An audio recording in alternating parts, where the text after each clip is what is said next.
Hey, look, a hitchhiker. You guys going north? Yeah. Where you headed? North. Let's do it. Wherever you're going, I'm going. All right.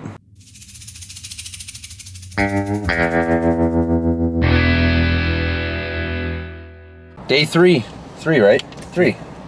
Zero tolerance for DUIs and drugs. Please drive safely. It doesn't say. Are they turning that minivan around? I don't know. Let's just go ask. Worst that could happen, they'll turn us around. So we're at Edwards Air Force Base right now. Seems like they took that pretty seriously. We maybe want to delete that little clip of the video. Yeah, we were not allowed to record that, and we also were not allowed into the Air Force Base. Why did he only cavity search me though? Oh, that's this thing. We're a mile south of the base now, and somehow we were able to get right up to the entry without passing one of these signs on the other side. 'Cause you guys don't have any contractor or military IDs? Not Negative. with you? No. Negative. No, we missed that one. It's a slide area. We get to go on slides? Yeah, we brought the toboggan. Oh, we've been in there a while. We're about 10 miles from Tehachapi. If you guys look closely, you'll see windmills in the distance here. Hey, I think I found what's making that rattling sound under there. Come on, hold on. Oh, flux capacitor's got a hole in it right here. We didn't need that, do we? Nope. Are you sick and tired of your husband's work trips, leaving you home alone to become the next true crime phenomenon? What would you say if I told you there's a better way than waking up 500 times a night to check the house for a security breach? Simply Safe is a security system that experts trust, and it offers home security made simpler. With all of the protection, but none of the hassle, headaches, or expenses of the old school brands. Or maybe there's still the potential for a headache when your husbands do get home. Simply Safe's comprehensive lineup includes temperature sensors, water sensors, motion sensors, glass break sensors, carbon monoxide detectors, smoke alarms, HD security cameras for inside and out, and panic buttons to alert the authorities when trouble arises. Everything is so easy to set up, even your husband can do it. Never open the door for a stranger again. Thanks to my personal favorite Simply Safe products, the doorbell camera and the new outdoor security wireless camera. But wait, there's more. Save 20% on your Simply Safe security system when you sign up for an interactive monitoring plan and get your first month free. Visit simplysafe.com/millennialfarmer to learn more. Simply Safe on home. Now this is pretty awesome. That train climbing that hill over there. Holy cow. Is there two of them? Yeah, they must be meeting each other. This is a way busier road than I expected too. Pretty cool scenery. How far do you think? That's like we're looking across 5 miles of That's quite a ways. space there.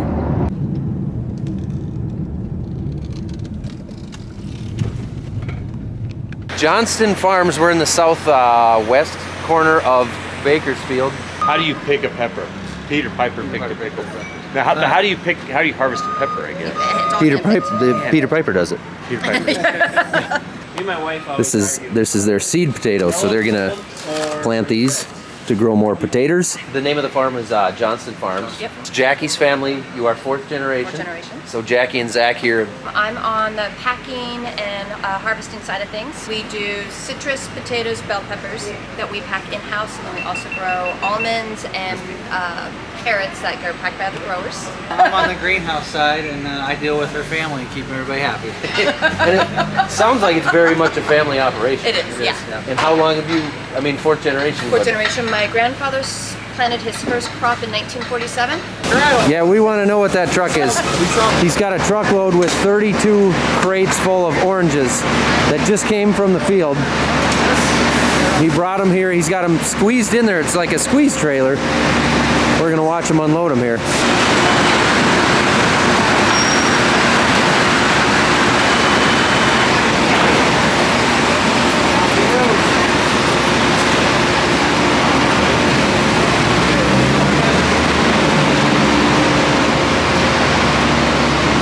That's pretty cool.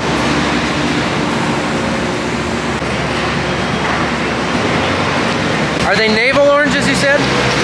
Navel oranges. Yes. And that's basically filled with ethylene gas. So you know how you have a banana next to an avocado and the avocado gets ripe faster? It's emitting ethylene gas. That's what we use to get our oranges to turn green to orange. It's not used this time of year, they're already orange, but a lot of times the orange will be a little bit green but still sweet. So we go through that process first part of the season. For food safety reasons, you want to make sure every single bin is washed after it comes in from the field. That way, that's a washer. So there they're dumping the crate, lifting the crates up, dumping them on the belt, and then they get sent up to the sorter. Sounds like there's an automatic sorter that sorts them by grade, which is different from a lot of the hand sorting that we've seen like yesterday and on what we've done with videos in the past in other locations. There's a black light behind this black curtain up there. And she's saying the rot glows. The rot, R-O-T? Yeah, yeah. So then it sorts that out? So we have people in there that are kind of grading through and they'll weed it out over there. So those are the ones with rot that are falling out the bottom? Yeah. Yeah. What happened? Where do those go? A lot of times they go to cow feed. That's what I was gonna guess. Yeah.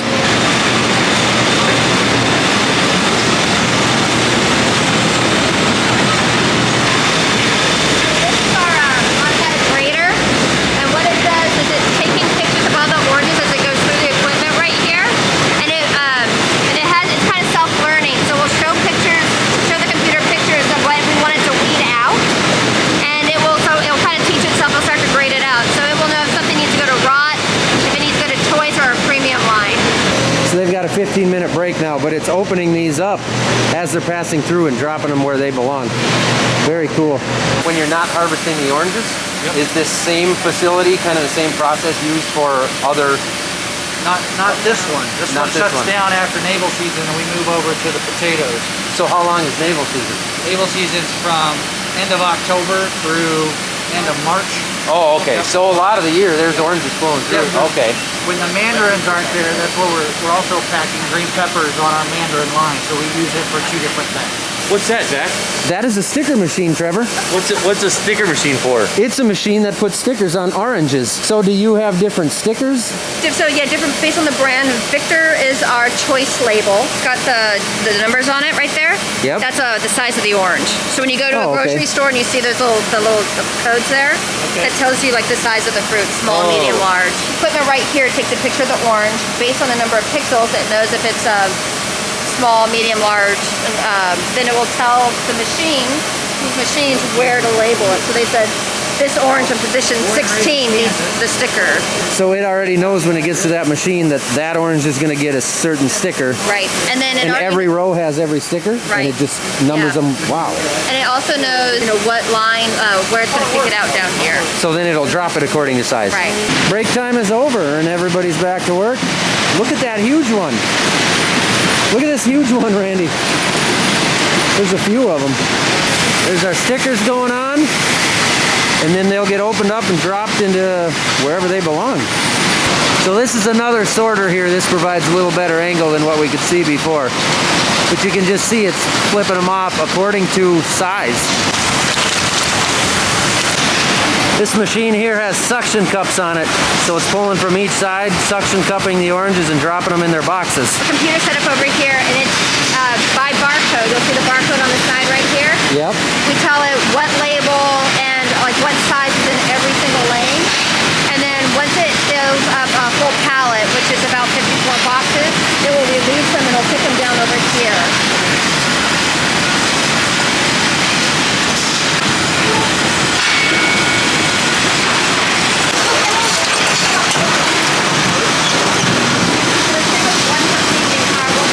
And that was the bagger. Pretty sweet. Obviously, these are the finished pallets right here waiting to be loaded on the truck at the loading dock. But it's about 40, 42 degrees in here.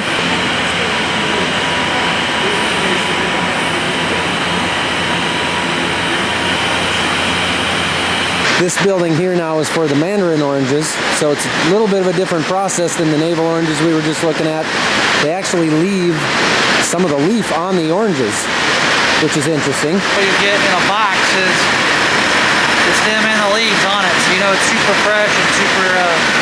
These sit for what, less than 24 hours? Yeah. Not even that. We can't keep them. We don't even keep them in stores. They're out.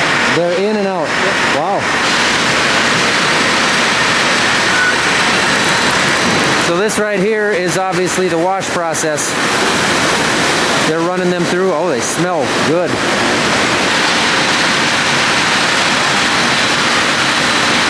How does it wax the fruit? So you can see if you look closely, it's actually spinning, and Yeah. it's sending a whole bunch of micro drops out in a circular motion, and it's just coating the oranges that goes under. Then do you rip the wax off later?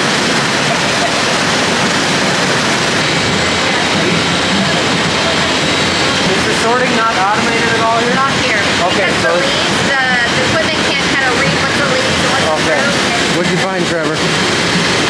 I don't know. Oh, that's crazy. Look at my eye.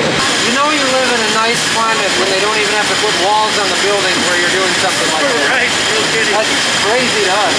So they just said that nightly they have a night crew that actually comes in and sanitizes everything. And they're doing that every single night. They're testing everything to make sure surfaces are clean. That's a lot. I imagine they're doing that in both buildings, which is a lot. Potatoes. So these are the seed potatoes that haven't been cut. So what it'll do is it will go through the cutter, and they want one eye for every single potato that's put in the ground. These are yellow.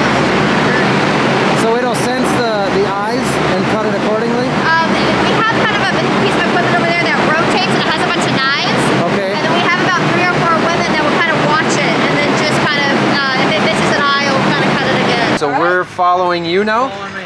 All right. What are we seeing now? Is it greenhouse stuff? Greenhouse. Greenhouse. I guess we'll wait.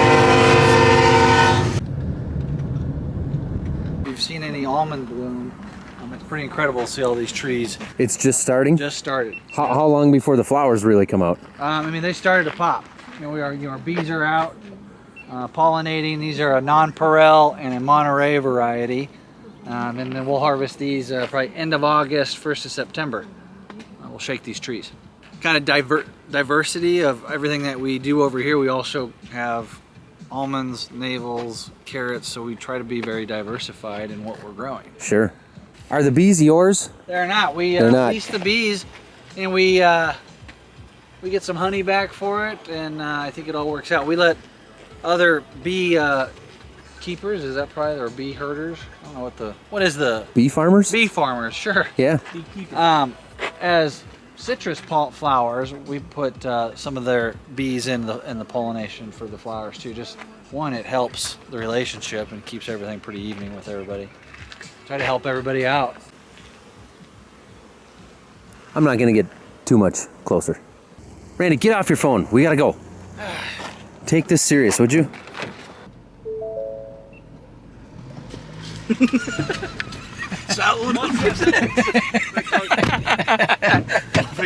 I would never. I was clearly looking forward and not at you laughing. We were gonna have a Tommy Boy situation. They were gonna kick us out. What'd you do? What'd you do? I suppose. Well, they got to keep planting new Sure. They said what, 35 years or something?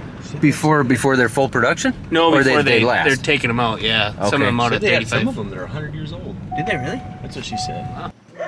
Yeah.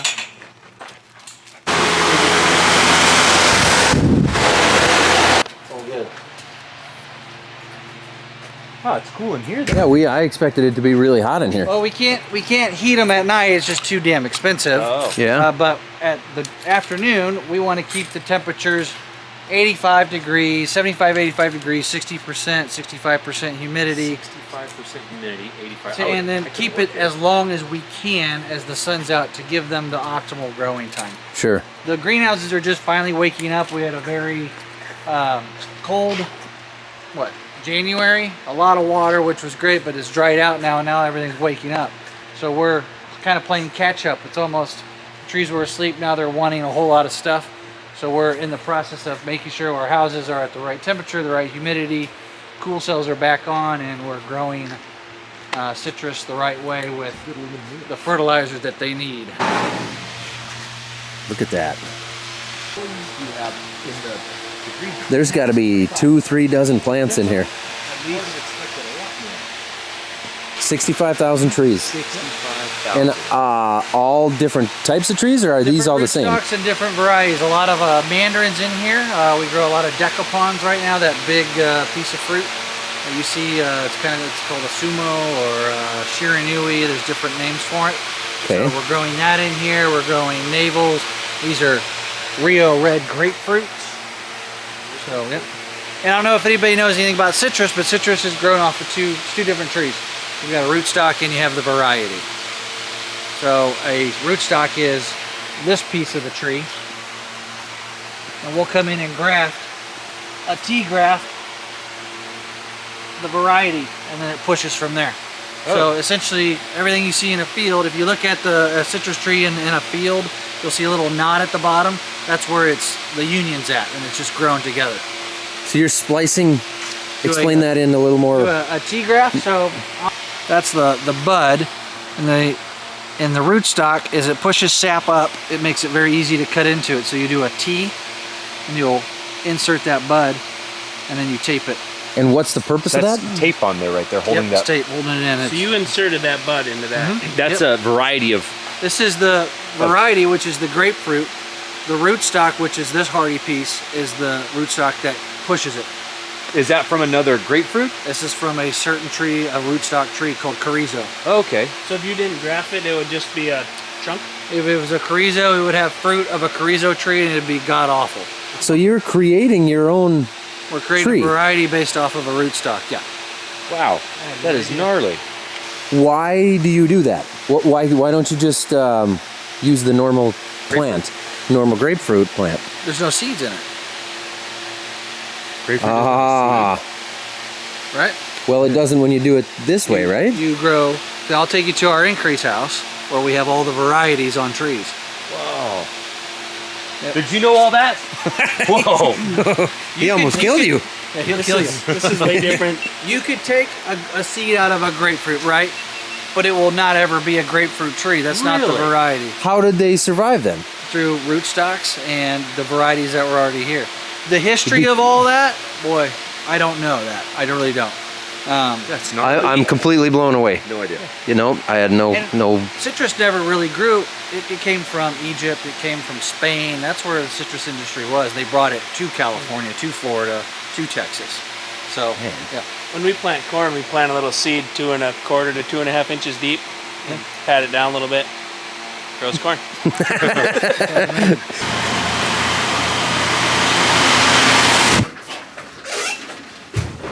Whoa.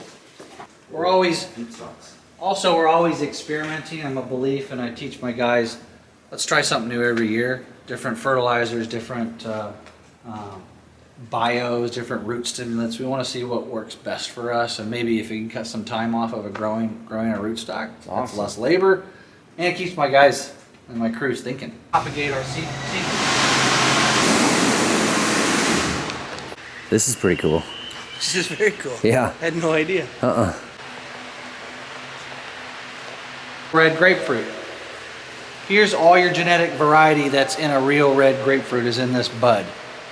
So you'll cut here, you clean all the leaves off, and then you'll make a cut. Stick that on your. And then that's where that's what you insert, and then it pushes this whole part of it. All right.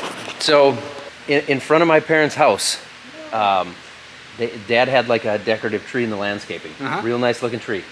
But every year there was a big shoot that would come up out of the center of it and was clearly completely different than the rest of that tree. So we'd cut it off and it'd come back. It's a rootstock. That's what it is, isn't it? Suddenly it makes sense. Yeah, That's bothered me for 15 trees will years. still push rootstocks. You got to cut them, paint them so they don't come back. It was always that one branch that would push through. Yep. That's so funny to get that. Like now Learn that it right makes now. sense. Now I get it. That was the deal. Because Dad and I would laugh at that. Like, I swear, like the branch is different. It's completely tree's different stupid. leaves. It doesn't make sense. There's different rootstocks that adapt well to soil types or temperatures. So you're picking all in out- California. You know, this thing's pretty big. There's a lot of different temperatures and soil. So farmers want different rootstocks. Yeah, so you were saying that earlier. Farmers on the coast want a lemon rootstock, which is called macrophylla, which grows really quick and it doesn't stop growing, and it does really well on the deserts and on the beach. But you don't want that in the cold because it never stops growing, and when the cold hits, it'll kill it. So that's where trifoliate comes in, where it slows down and goes dormant during the winter, and you don't have that cold pressure. That's awesome. How much time did you get to learn all this? 5 years. He's an emotional son of a bitch, though. He's like, I don't know about you, buddy. Yeah, he's not interested. Doesn't want to be my friend. Yeah, it took a lot of your time. Sorry. Yeah, really appreciate it. Thank Thank you. you. Now what? So this is a California hotel, but luckily, Randy, this isn't our hotel. Thank God. this is the one Trevor booked for himself. Randy and I have a different hotel. You're gonna Right here, right here. Trevor, Oh, there we go. You're gonna get Can I get a tour of your your room? Of Yeah? course, I was hoping you'd come in. You know what? This isn't bad. It's supposed to be no smoke. Dog. Smells a little fishy. Oh yeah, it definitely has been smoking. This isn't that bad. Come on. It's got a bathroom and everything. Bathroom's nicer than the room. I just sleep Yeah. in here. No? It isn't bad. It's like 40 degrees in here, but it's not bad. Good night, Trevor. Thanks, Randy. We'll be back at 6 to pick you up. Miss you guys. Nighty night, Trevor. Love you. Love you. Ooh.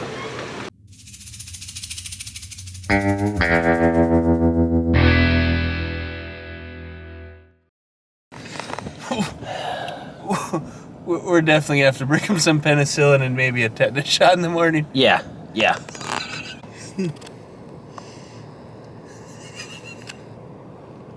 All right, let's go get a clown mask and scratch out his window on the outside.